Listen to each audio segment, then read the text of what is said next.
Maayong hapon sa tanan, kay Kap, Attorney, mga kagawad, ug tanan dire. Maayong hapon. Okay lang. Ma'am, sa inyong lugar, maingon nato na i-development, unsa karon ang butang gusto pag nimo nga pasalamatan o ipakita sa mga nananaw sa telebisyon o ipadugong sa radyo, bahin sa mga tabang ni Attorney Carlo Nograles o Speaker Boy Nograles? Ako, muna pagpailaw-ilaw sa ko. Yes, ma'am. Ako si Rosario Rosete, Purok Leader sa Don Julian Village, Purok 19. Na ako dire, gusto kong may balan sa tanan ang dako unamong pasalamat sa nabuhat ni Congressman. Ang una na akong ipapasalamat, ang among basketbolan tung unang yuta pa, nga na pasimento kini pinaagi sa mga katawhan nga nagbayanihan ug ang mga materialis gihatag ni Congressman Nograles nga libre. Ang ikaduha namong pasalamat sa akong mga katawhan dito, dakong pasalamat. Duha ka Project Hope ang iyang gibubo sa amo. Ang una, naunlod sa baha. Na timing nga bakasyon ka to, niduol mi sa opisina ni Congressman. Dali lang kayo sa bakasyon na to, na eskwelahan, naghimo siya usab og isa, naghatag sa ginabang na patindog usab ang ikaduha. Na sudlan kini sa mga kabataan. Ang ikatulo na akong pasalamat mo ang among bag-ong i-turnover nga kalsada nga naa sa Charity Street. Ug karon naay mo maabot nga request na aprubahan ang among kaning training, skills training nga sa TESDA, welding. Unta sa sunod napauntay daghang abot. Madugangan pa na. Karon pa lang gani pati nang daghana no. Oo. Wa na nako gisgutan to mga ginagmay. Puro dinagko. Oh, mga dinagko nga para dagko sad ang pasalamat nga mayatag namo. Dili na to makita mga kaigsunan ug attorney ug sa tuang nga mga televiewers ug mga listeners nga dili si Attorney Carlo Nograles lang ang gasulti na mga proyekto kundi ang tao na mismo mo nagpamatuod nga naa gyud proyekto nga niabot dito sa ilaha ug nakatabang nig dako sa ilaha mismo nga adlaw-adlaw panginahanglan. Ug karon ato ang tagaan pug time. Thank you, ma'am. Sa tupad palihog, palikog pa ilailas kaugalingon, may hapon. Okay, may hapon Kap, Miss Jean, Sir June, Attorney Carlo Nograles. Ako di ay si Eloy sa Anino, isa ko sa 369 scholars, dili lang sa MAA, sa Oplan Kaalam, sa Isa ka sa USEP. 369 ka scholar. Scholar. So, dako kami pasalamat, dili lang ako as na estudyante, kundi pati ako ang ginikanan. Correct. Kaya una-una na lang sa akong ginikanan, ang pamasahe na lang, padulong sa eskwelahan. So, ang ako lang yung masulti na hangtod sa uban na mga nay gusto na eskwela, hangtod na ang opisina ni Congressman Nograles na aji paglaom makalampo sa atong gusto na kabuton sa atong kinabuhi. So, daghang kayong salamat. Unsang course nimo? Education. Sa USEP ka. Yes. USEP. Okay. Dako kayo ang chance na attorney nga makasulod dayon inig graduate kay kasagaran sa mga USEP graduates education 80 to 90% ang kasiguruhan nga makatrabaho dayon. Tapos, mag-graduate na ko this April 16, 2008. So, daghan kayong salamat. Good Kang Congressman Nograles o kay Attorney. Gikan jud sa first year nimo scholar ka na. Nagsugod siya second sem sa second year. Kay at that time, SK magud ko first year, so gigamit na ko ang scholarship sa SK.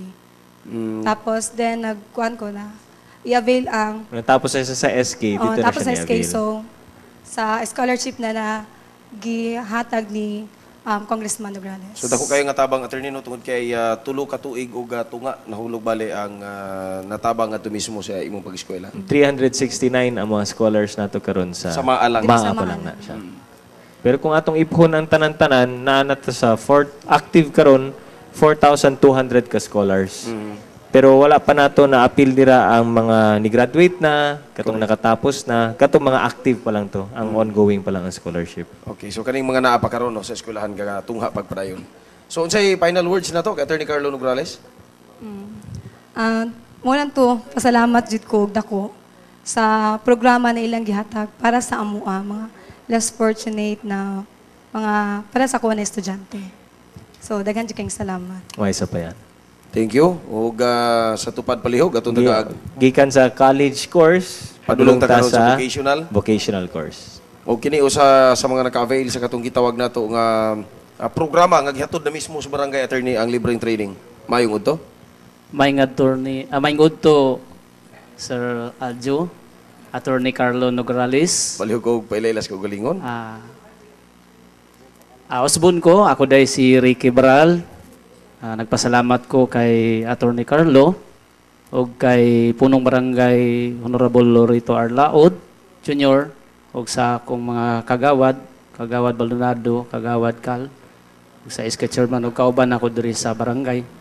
Ako pasalamat dako gumikan kay nakatapos ko sa programa ni Attorney Carlo o ni Speaker Nograles nining SMAO welding, shielded metal arc welding. Sa karong panahon ako naningkamot nga makahuman ini bisan tuod ako nagtrabaho sa Lunes ngadto Friday ay isip usa ka barangay staff ni punong barangay Laod. Tungod kay interesado ko nga makahibalo kung unsa ang kining tawag nato welding. Tinod. So adtong February kalos Ginoo naka-graduate me atong 9 aside niya na bago mi ni graduate niagi mi og gitawag anang sa eskwelahan og mandatory assessment. Diya sa mandatory assessment nag-success po ko. Salamat ko sa Ginoo gumikan gitagaan ko insakto usog nga maka-survive sa maong assessment. So niya nang pagiha nagpasalamat og dako sa opisina ni Speaker ug ni Attorney Carlo Nograles tungod kay sila nitabang sa kuwas sa pagsuporta nining programa. So ako lang kasuroy kasulti sa mga labi na lumulupyo diri sa mga katong interesado nga mo eskwela nining welding. Gi-encourage na ko sila nga mo eskwela para sila makabalo kung unsa ang welding, para makabalo sila kung unsa ang operating procedure o standard operating procedure sa welding. Daghan na hibalo ko nga daghan kay welder diring lugar apan wala sila'y gitawag na to a certificate o national certificate. So bisan tuod katong welder na o dili pa welder, labi na mga kabatanunan nga interesado, ako sila ang gi-encourage at least nga sila matabangan ilang kagalingon kung sa puhon kung unsa may dagan kung labi na karong panahon na gina-hire kining welder sa gawas. Tinuod. So mao lang ta ko masulti ug daghan salamat kayo attorney. Salamat po kayo. Makita na to ang kalampusan na iyahang naagian. Makita na to nga dili na to pwede ingnon nga vocational lang. Dili pwede nang ilang lang nato na tungod kay ang eskwelahan nga mo issue usab attorney og certificate o kining certificate of competency test na lang na maka-issue ana wala na lain. Wala na lain. Kung maabot ka sa laing nasod ana igarbo nimo na nga ikapakita nga kuan ka kumbaga certified skilled worker ka gyud mismo. Tapos siyempre international standards man pud ang ginasunod sa test. So dako kay nga tabang ug mapasalamaton ta nga si Attorney Carlo Nograles ug Speaker Boy Nograles wa gi limit nga nihatag og mga scholarship program nga mismo sa unang distrito sa siyudad sa Davao ug gani di lang kay taga first district ang naka-avail nini kundi ngadto na usab sa lain nga mga lugar kaysa mas giingon ni Attorney Carlo ni ato nakalabay nga higayon nga priority man gyud ang first district pero unsao man nato tong muduol alangan magatupong balibaran. So mo na ang nahitabo nga daghang nakapahimulos attorney. O karon taga na tog time mga tuag kauban pod sa tanang panahon, Jan Zambrano. Daghan kay salamat Aljo. Siyempre mga ka-offline daghan pa kung makahinabi diri sa Barangay Maa nga naka-avail sa programa ni Speaker Boy Nograles. Akong unahan si Avil Joy. Si Avil Joy graduate og SMAO. Avil, kumusta naka-after ka na-graduate og SMAO? Actually, after sa graduation namo sa SMAO, no, shielded metal arc welding, na siya mandatory na assessment, national assessment. So, nag-take ko. Sadly, na-aksidente ko. Pero okay lang siya kay... Kung na-aksidente mo kinun sa trade test. Pero okay na siya kay naka-avail ko sa CMAP. Sa CMAP. O, bongga. Pagkatapos sa SMAO, CMAP na po. So, duha imong na-avail. Duha akong na-avail. Pero karong panahon na, Avil Joy, daghan kay matinanggalan sa trabaho. Imuha ba nagamit ba nimo ang SMAO?